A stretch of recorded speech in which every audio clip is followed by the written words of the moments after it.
Amados, a paz do Senhor Jesus. Amados, a paz do Senhor Jesus. Por favor, podemos assentar por um momento. Quem está alegre com Jesus, diga graças a Deus. Tem alguém com fome aí, diga aleluia. Vai chegando esse horário, o estômago vai dando uma apertada, né? Mas eu quero glorificar a Deus pela oportunidade de mais um ano poder estar me alegrando, participando desse projeto missionário, projeto Cimiso. Eu costumo dizer que o Cimiso é um projeto que nasceu no coração de Deus, cujo propósito primordial não é apenas ser uma vitrine, porque isso é consequência, mas o projeto primordial é alcançar almas. Eu glorifico a Deus pela seriedade deste projeto. Louvo a Deus pela vida do nobre amigo, pastor Antônio Moura, pastor Andréa Rocha.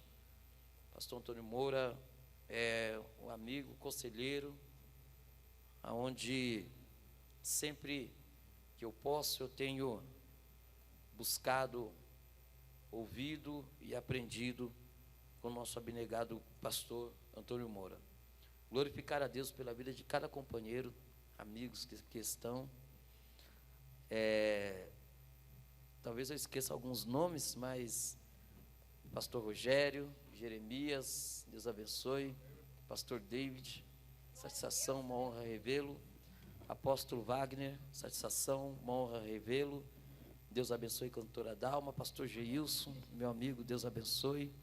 Cada pastor, os pastores que nos antecederam aqui, eu digo isso todo ano que a gente traz uma porção da palavra de Deus, eu digo isso com o coração, com a alma. Eu aprendo com os senhores. Cada pastor, cada amigo, cada ministro aqui, eu aprendo com os senhores. Eu vou revelar algo aqui muito forte. Acaba o congresso e eu passo às vezes a semana assistindo cada pregador em casa, de verdade, diante do Espírito Santo de Deus, porque eu aprendo com os senhores. Então, Deus abençoe a vida de cada pastor, cada amigo, cada companheiro nesta tarde. Deus abençoe a vida da minha amiga missionária Érica, que está ali. Eu mando saudações também para os meus pastores, meus familiares que estão me acompanhando, não puderam estar, porque daqui a algumas horas nós temos um casamento de uma das minhas irmãs, então está uma correria muito grande. Louvo a Deus também pela vida da minha esposa, que não pôde estar, está cuidando ali do nosso Enzo. Mas enfim, Deus abençoe a todos, em nome de Jesus. Amados, por favor, quero ser bem sucinto aqui nas minhas palavras. Eu preciso mandar uma saudação também para o Felipe. Ele me mandou mensagem aqui, falou que está nos acompanhando lá. O Anderson, pastora, esqueci o nome da pastora Cida, estão nos acompanhando ali também. Amados, por favor, todos que trouxeram o seu exemplar bíblico, acompanhe-me numa leitura que está aqui na carta de Paulo aos Romanos. Carta de Paulo aos Romanos, capítulo 1, e o seu versículo 16. Pastor Daniel Flores, também que nos antecedeu aqui, é um amigo. Deus abençoe. Mandar uma saudação também para os nossos irmãos lá da Baixada Santista, não puderam estar nesta ocasião. Pastor José Erivaldo, pastor Dina Hernandes. Carta de Paulo aos Romanos, capítulo 1, versículo 16. Quem encontrou, diga amém. Quem encontrou, diga amém. Diz a palavra do Senhor: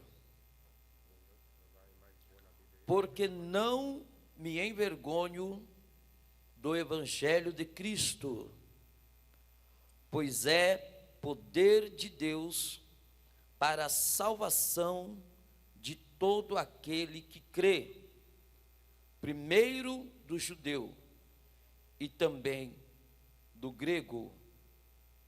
Apenas a parte A do versículo 16. Porque não me envergonho do evangelho de Cristo, pois é poder de... Por favor, podem tomar os vossos assentos. Amados e queridos irmãos, nós estamos aqui diante de um texto muito conhecido, cuja autoria é atribuída ao apóstolo Paulo. Há quem diga que essa carta, ou essa epístola aos Romanos, é uma das suas cartas mais profundas, uma das suas cartas mais teológica.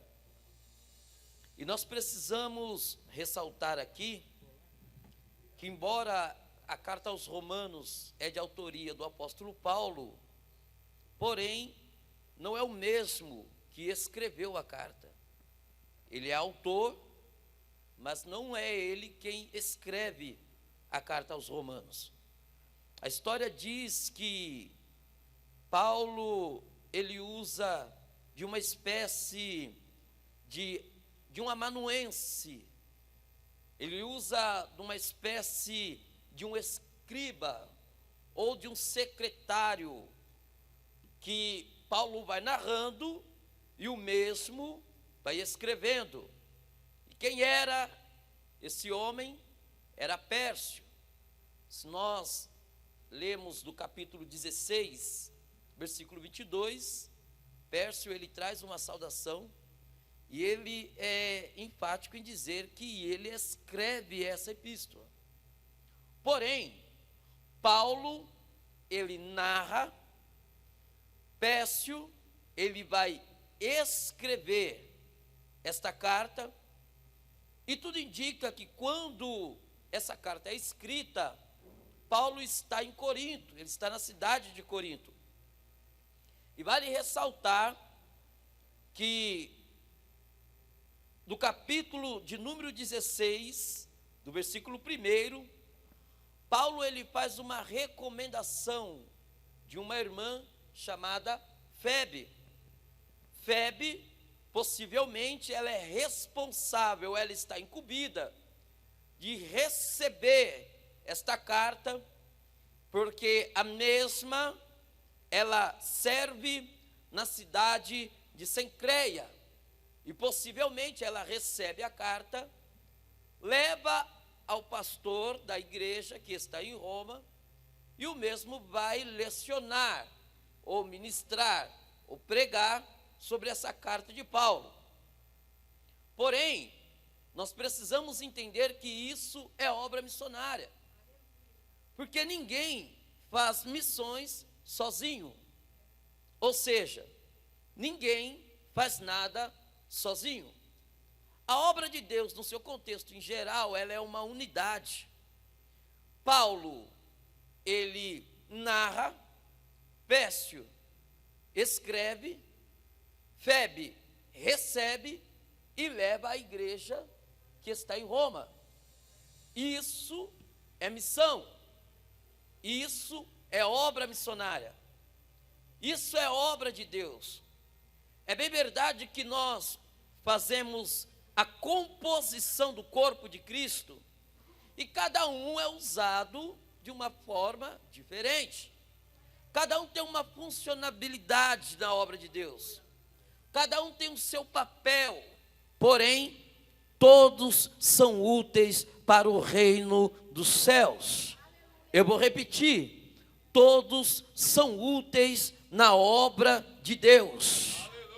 Todos são úteis quando se trata da obra missionária. Eu tenho a plena certeza que isso já foi citado aqui, mas vale ressaltar que a obra missionária, quando nós falamos do campo, nós sabemos que a obra missionária ela é feita com os pés daqueles que vão, com os joelhos daqueles que oram e com as mãos daqueles que semeiam. Então nessa manhã não tem como você olhar para você e dizer: eu sou um coitadinho, eu não posso, eu não sei, eu não sirvo. Aleluia. Deus não nos chamou para sermos inúteis. Deus não nos chamou para termos uma vida de casa para a igreja, da igreja para casa, de casa para a igreja, da igreja para casa. Deus te chamou para ser um missionário.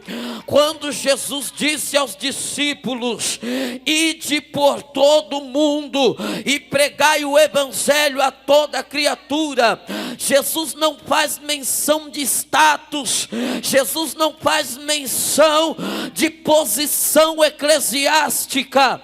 Jesus disse: ide, aleluia, ide por todo mundo, aleluia. Se você não pode atravessar o continente, aleluia, evangeliza o seu vizinho, o seu filho, o seu esposo.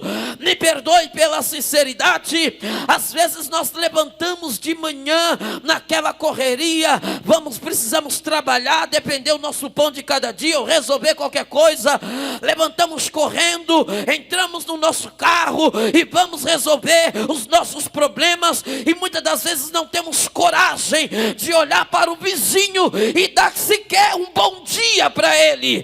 Não temos a coragem de olhar, aleluia, para quem está do nosso lado e dizer para ele: Jesus te ama.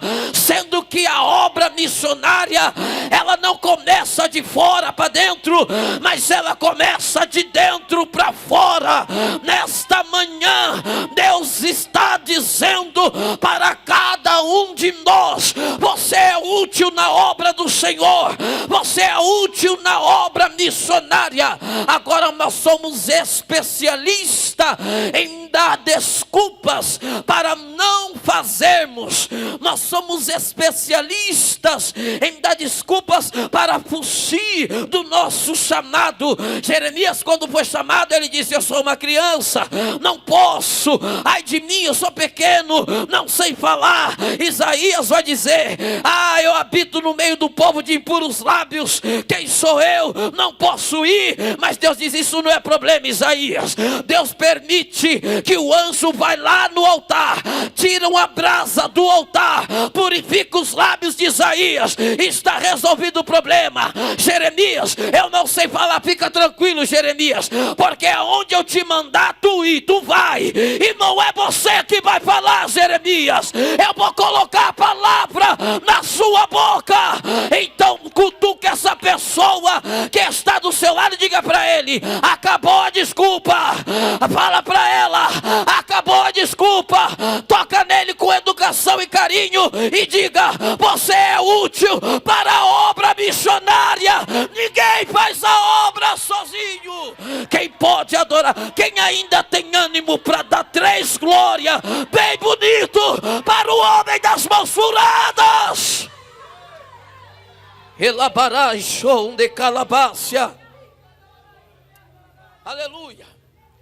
Meus irmãos, acredita-se que a igreja que está em Roma, a qual o apóstolo Paulo ele vai destinar essa epístola, não foi fundada pelo apóstolo Paulo.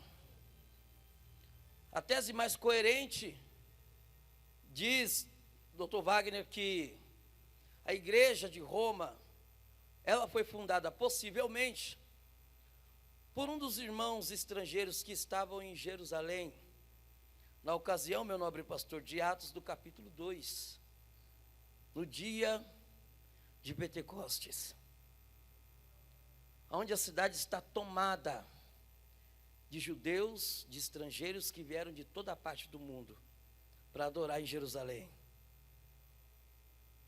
Interessante que são 120 crentes que estão orando,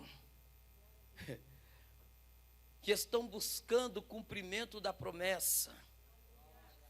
Promessa essa que aproximadamente 900 anos atrás, Deus vai falar por intermédio do profeta Joel, aleluia, acerca do derramamento do Espírito Santo na sua totalidade sobre toda a carne. E são 120 crentes que estão orando, quando de repente veio do céu como um som de um vento veemente. E o interessante é que o texto vai dizer que não encheu apenas os crentes que ali estavam, mas encheu toda a casa. Permita-me conjecturar, senhores, senhoras, igreja do Senhor, sem ferir a originalidade do texto, permita-me conjecturar que quando Lucas está dizendo que encheu toda a casa e todos que estavam assentados, eu quero entender e conjecturar aqui com toda a responsabilidade que a atmosfera, o ambiente daquele lugar em si se tornou outro. Era como se um pedaço do céu tomasse conta daquele lugar. Aleluia. Porque aonde o Espírito Santo ele tem liberdade, a atmosfera é outra. Quem busca uma vida de intimidade com Deus entende o que eu estou querendo dizer, nobre pastor Antônio Moura. Tem lugar que você chega e você sente que a atmosfera é outra. Aleluia. Você sente que o ambiente é outro. É como se você estivesse num pedacinho do céu. Aí vai arder aquela saudade do céu. Aleluia. Aí a gente pergunta: como eu posso ter saudade do céu se eu nunca fui lá? Aleluia. Essa saudade do céu que arde dentro de nós é porque nós não somos composto apenas de elementos de baixo. Dentro de nós existe um elemento de lá. E todas as vezes que você ora, todas as vezes que você fala com Deus, todas as vezes que você enaltece o nome de Deus, o que há dentro de nós, Ele está dizendo: vontade de voltar para casa, é vontade de voltar. Meus irmãos, me perdoe pela sinceridade, eu aprendi com o pastor Antônio Moura: se falar do céu não der saudade em nós, se falar do céu não mexer no nosso espírito, nós estamos indo para qualquer lugar, menos para lá. Então deixa eu ver quem está se preparando para ir embora.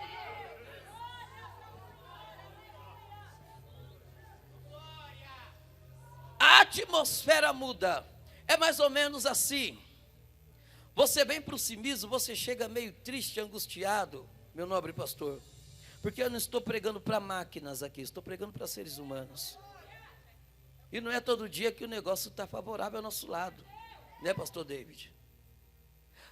Aí você chega, evangelista Jeremias, no Cimismo, angustiado, abatido, mas só de você entrar,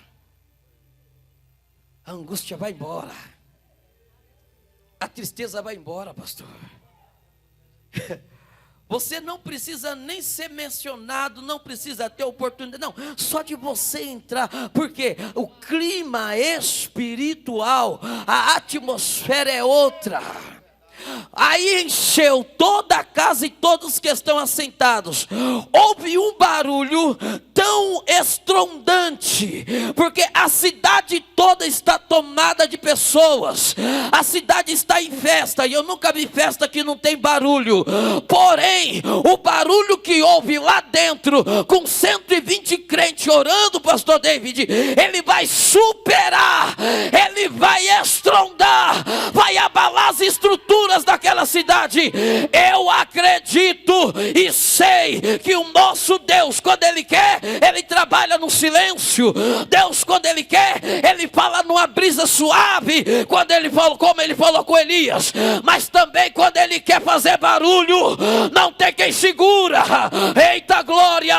Parece que eu lembro, meu pastor, quando os filhos de Israel estão à margem de entrar na Palestina e estão rodeando a cidade, o muro de Jericó. Aí eu quero conjecturar que Deus vai falar, aleluia, com o seu povo. Deus vai falar com o Gideão. Deus vai falar fala com Josué, melhor dizendo: olha, Josué, depois do povo rodear a cidade, aí eu quero entender e conjecturar que Josué vai perguntar para Deus: se depois que a gente rodear a cidade, que não foram 7 vezes, foram 13 no total, aleluia, porque há quem diga que o número 13 é o número do diabo, mas ele não tem nada, tudo é de Deus, aleluia, tudo é de Deus, e o que o diabo faz é imitar as coisas, mas é tudo de Deus. Depois das 13 voltas, parece que eu vejo Josué perguntando: e aí, Deus, o que o Senhor quer que nós faz? O Senhor quer que nós pegue a espada? O Senhor quer que nós pegue a lança? O Senhor quer que a gente pegue o escudo? Deus fala: não, diga para o povo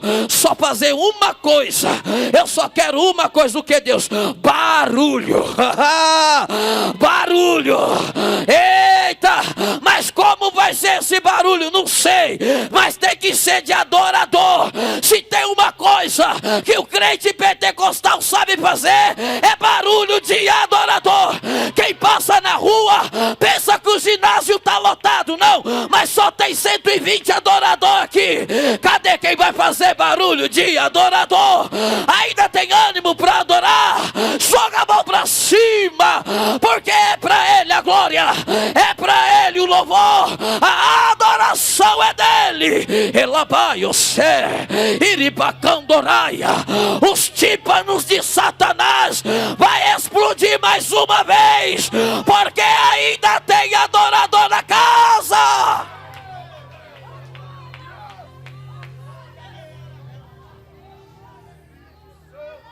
E não tem como falar da obra missionária sem olhar para Atos 2. Não tem, meu pastor. Porque o Espírito Santo, ele vai dar uma capacitação para aqueles crentes que foram cheios, meu nobre pastor, para falar em outros idiomas dos estrangeiros que estavam na cidade. Se fosse hoje, diríamos que chegasse um americano aqui e falasse: mas eles estão falando o meu idioma. E ninguém tem curso ou preparação acadêmica para falar. Uma conjectura. Chega um japonês aqui e fala: eu estou entendendo o que eles estão falando. E quando os mesmos voltam para os seus países, eles já voltam cheios. Agora, o interessante é que quando acontece esse fenômeno, já vou concluir aqui, alguns vêm até a porta do cenáculo, meu apóstolo, e quando eles olham a característica daqueles homens, meu pastor, que estão cheios do Espírito Santo, eles vão dizer assim: está embriagado. Porque existem aqueles que só vêm até a porta, eles não querem entrar. E quando alguém vem até a porta, ele só vem para criticar. Ele começa a olhar e fala assim: mas para que gritar desse jeito? Deus é surdo? Para que pular desse jeito? Aleluia. Tem tanta gente na porta, olhando para dentro e dizendo assim: vixe, não vai dar em nada. Aí Pedro, agora cheio do Espírito Santo, não é mais aquele Pedro bruto, porque o crente cheio do Espírito Santo, ele sabe como confrontar. E não é na rede social falando mal, brigando. E não é olhando e dizendo assim: eu vou lá e vou tirar a satisfação agora. Não, Pedro olha para eles e diz assim: ó, nós estamos embriagados sim, mas não é de vinho, é do Espírito Santo. E se vocês se arrependerem, eita glória, essa aqui vai para o fofoqueiro de plantão, onde eu olho, é nessa aqui. E se vocês se arrependerem e parar de falar mal, vocês podem ser cheios também. Se arrepender e parar de fofocar, vocês podem ser cheios também. Ninguém aqui está embriagado de vinho, mas é do Espírito Santo.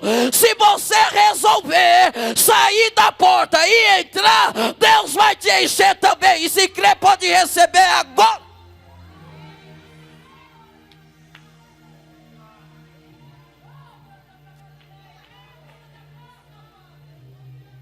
Acredita-se que a igreja que está em Roma, ela foi fundada por os irmãos romanos que estavam em Jerusalém na ocasião do Atos 2. E voltam para Roma, anunciando Cristo ressurreto. meu nobre amigo Robson, anunciando Cristo ressurreto, porque o crente cheio do Espírito Santo, ele não se contém, ele não perde tempo falando de política, brigando por causa de timão, por causa de futebol, não, encostou nele é Jesus, ligou para ele é Jesus, aleluia. E eles chegam em Roma anunciando e concluindo, de repente nasce ali a igreja do Senhor. E o apóstolo Paulo vai escrever, não vou entrar aqui no mérito para resumir aqui. O interessante, uma coisa que me chama a atenção, no versículo 8, Paulo vai dizer assim, ó: primeiramente dou graças ao meu Deus por Jesus Cristo acerca de vós, porque em todo o mundo, nós estamos numa manhã missionária, em todo o mundo é anunciada a vossa fé. Paulo está dizendo, eu dou graças a Deus por vós, porque o que Deus tem feito aí no meio de vocês, a vossa fé, a vossa disponibilidade, tem sido de sobremaneira tão impactante, que em todo mundo está sendo anunciado, porque todos nós sabemos que Roma, naquela época, não vou entrar aqui no mérito aqui, mas era um lugar depravado, uma cidade depravada, uma terra depravada, era o centro do secretismo religioso do mundo antigo. Então todo tipo de imoralidade havia em Roma. Se fosse hoje, alguém que quer ir para Roma, alguém que quer dar uma fugidinha, que quer fazer um turismo sexual, alguém que quer fazer uso, falava assim, vamos para Roma que lá pode tudo. Só que quando o evangelho chega, quando a graça chega, ela vai superampular o pecado. Então em todo mundo está se dizendo, rapaz, o que tem de gente se convertendo em Roma, o que tem de gente, porque a gente não quer saber de quem caiu, de quem levantou, de quem, não, a notícia, as boas que tem que estar nos nossos lábios, são os feitos de Deus. A obra missionária não é você viajar para fazer turismo, é você ir para levar as boas novas do evangelho, isso é obra missionária. Então o apóstolo Paulo diz aqui, primeiramente dou graças a Deus, no versículo 8, os irmãos são conhecedores, eu não vou me ater aqui por causa do meu tempo. Resumindo, versículo 11, chama atenção, porque o apóstolo Paulo fala assim, ó: porque desejo ver-vos para vos comunicar algum dom espiritual, a fim de que sejais confortados. Por que confortados? Porque há quem diga que nesse período ocorria uma intensa perseguição contra os cristãos que se converteram em Roma. Mas não vou me ater aqui não vou entrar no mérito. Aí Paulo está dizendo assim, ó: eu desejo muito ir ter convosco, ou ver-vos, para vos comunicar o dom espiritual. Paulo está dizendo que apesar das perseguições, das lutas, das provas, das adversidades, o Espírito Santo de Deus, Ele é quem nos conforta. É por isso que quando você olha, você diz assim: eu vou parar, não dá mais, não consigo, não vou pregar mais, não vou cantar mais, não acredito mais em missões. Aí de repente, algo arde dentro do seu coração e diz: não posso, não consigo. É o Espírito Santo te consolando por intermédio dos dons espirituais. É quando você chega na igreja, você está quebrado, mais quebrado que arroz de terceiro, mas só simplesmente o fato de você falar em línguas estranhas, você esquece do problema. Só de você dar aquele brado, aquela adoração maravilhosa, isso te conforta. É isso que o apóstolo Paulo está querendo dizer. A última referência para me concluir, no 13, ele diz assim: não quero, porém, irmãos, que ignoreis que muitas vezes propus ir ter convosco, mas até agora tenho sido impedido, para também ter entre vós algum fruto, como também entre os demais gentios. Vale ressaltar que quando Paulo diz que ele está sendo impedido, não é pelo diabo. Não é o diabo que está amarrando Paulo. Não é o diabo que está prendendo a obra. Ninguém para a obra missionária, irmão. Se eu achar que a obra missionária vai parar por causa de mim, Deus levanta outro e a obra continua. Se o diabo achar que é colocando leis, projetos que confrontam a igreja, que vai contra, pensando que isso vai parar a obra missionária, não para. Quando Paulo diz estou sendo impedido, ele está dizendo que o próprio Deus está segurando. Era como se Deus estivesse dizendo: Paulo, eu sei que está no teu coração, mas ainda não é o tempo, não é a hora. Por quê? Paulo, ele quer nos fazer entender que quando nós falamos de obra missionária, não é sobre aonde eu quero ir, a hora que eu quero ir, o local que eu quero estar. Me perdoe pela sinceridade, meus irmãos, mas tem gente que pensa que a obra missionária é luxar. Se for para ir para quebrada, não dá. Mas chama para uma grande metrópolis para ver. Se for para ir, me perdoe pela sinceridade, para as biqueiras, não vai. Mas chama para ir para os maiores congressos para ver. Só que a obra missionária não é sobre quando eu quero e aonde eu quero ir. E por que Deus está segurando Paulo? Porque Deus tem um propósito. E eu quero concluir aqui. Quando eu falo disso, eu me recordo, alguns anos atrás, quando eu vim aqui, sentei lá naquela última cadeira, lá atrás. Ali está o pastor Paulo Batista, meu amigo, e ele sabe do que eu vou dizer. E eu sentado lá atrás, eu olhava para cá, o coração ardia, eu dizia: Deus, eu queria pelo menos só sentar naquela tribuna. Muitos anos atrás. Eu vou dizer aí, meado de 2015, 16. E eu lá atrás, já evangelista, já ministrava. Aí eu lembro que um dia Deus usou uma senhora, falou para mim assim: ó, vou eu te honrar, vou te colocar lá em cima. Mas é no meu tempo, na minha hora e do meu jeito. Aí passou 16, nada, passou 17, nada. Aí um belo dia, meu amigo pastor Paulo Batista está ali para fora, ele falou para mim: nós vamos almoçar, vamos comigo? Falei: pastor, vamos. Chamou para comer, né, irmãos?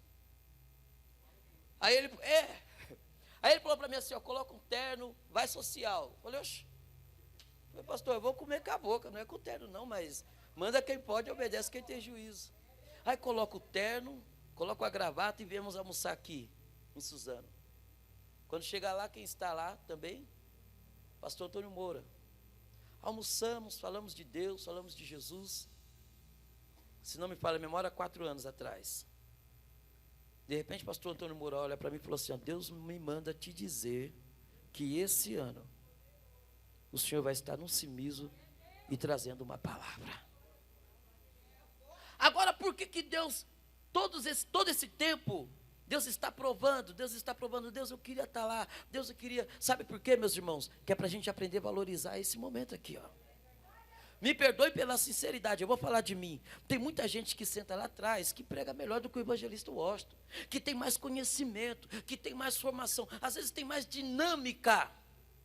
Mas para chegar aqui, Deus muitas das vezes ele impede, ele segura para quando você chegar aqui, você valorizar.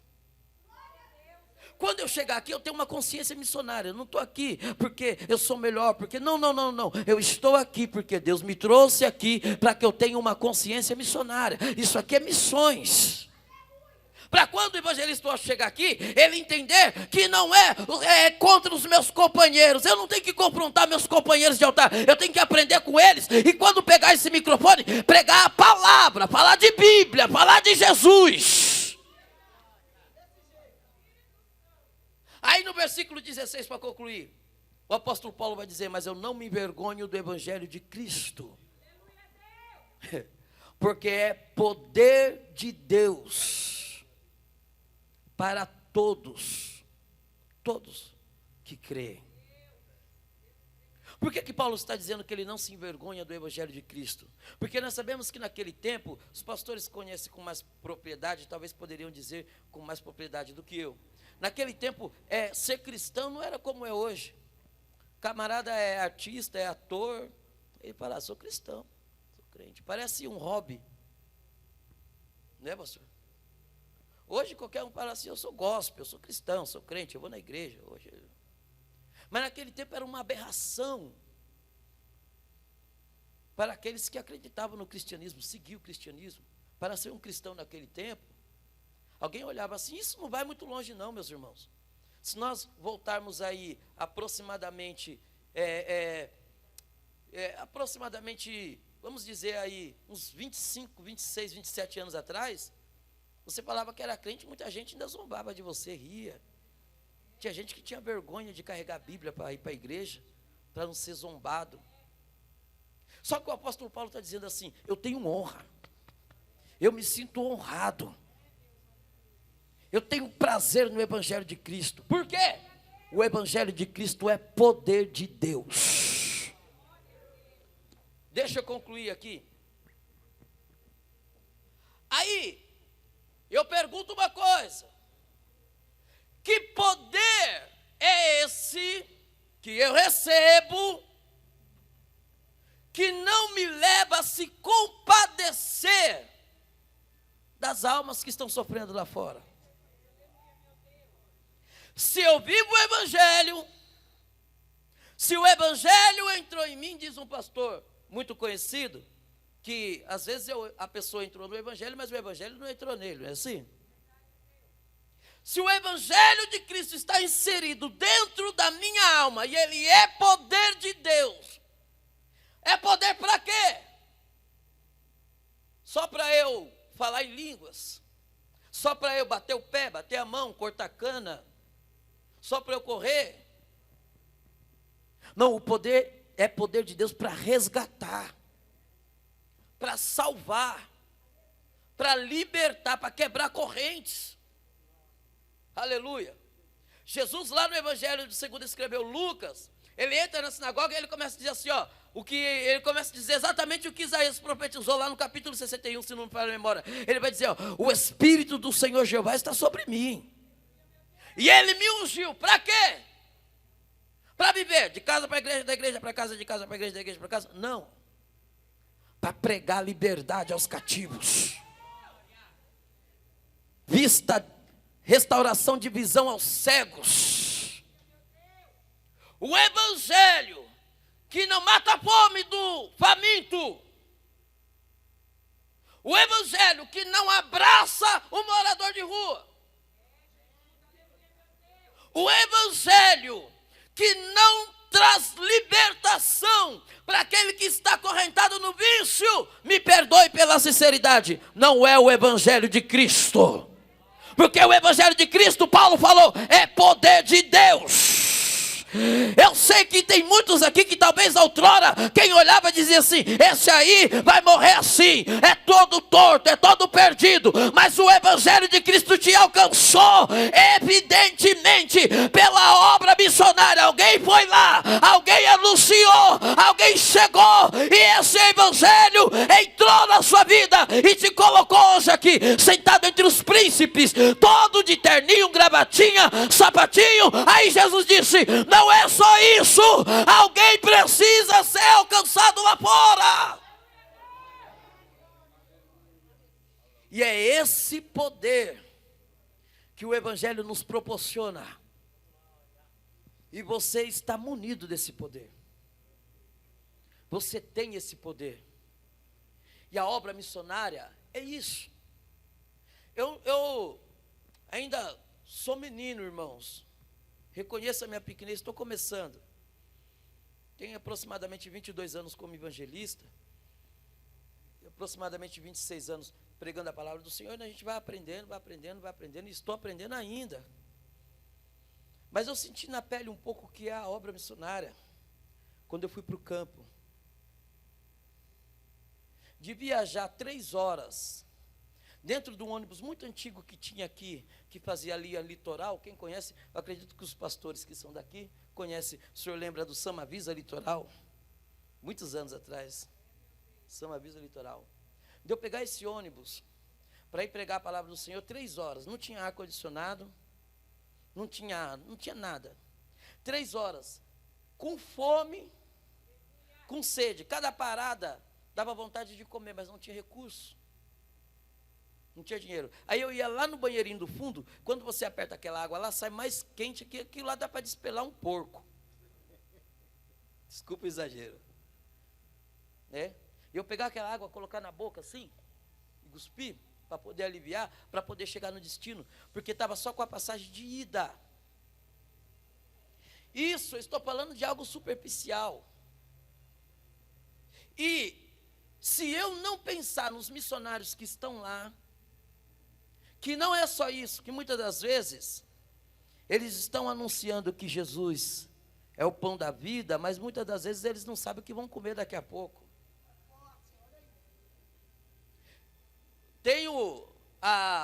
Peço a liberdade ao pastor Antônio Moura para compartilhar isso aqui. Já chegou a vez do pastor Antônio Moura mostrar para mim e dizer assim aqui, evangelista. Missionário pedindo, pastor, pelo amor de Deus. Os pastores aqui sabem disso com mais propriedade. E se isso não mover a minha alma, não tocar no meu coração, eu estou vivendo qualquer coisa, menos o evangelho de poder. E para encerrar aqui essa tarde, eu quero convidar você que acredita, você que sente dentro do teu coração a chama missionária. Por quê?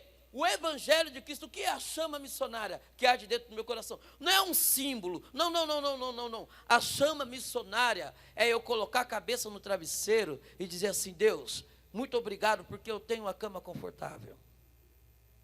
Eu tenho um cobertor, mas me dá condições para ajudar o missionário que está no relento. Me perdoe pela sinceridade, meus irmãos. É uma coisa que não é para existir. Não era para existir. Não era para ter missionário no campo. Desculpa a expressão, passando perrengue, passando dificuldade. Não era para ter missionário no campo, sem dividir o almoço em 2 fases para poder comer de noite. Porque nós somos a igreja. Nós temos esse poder. E esse poder está nas nossas mãos, está no nosso joelho e está no nosso bolso. Então, eu quero aqui em nome de Jesus, com a permissão do pastor, posso, meu pastor? Eu quero convidar todos, por gentileza, que se coloquem sobre os seus pés.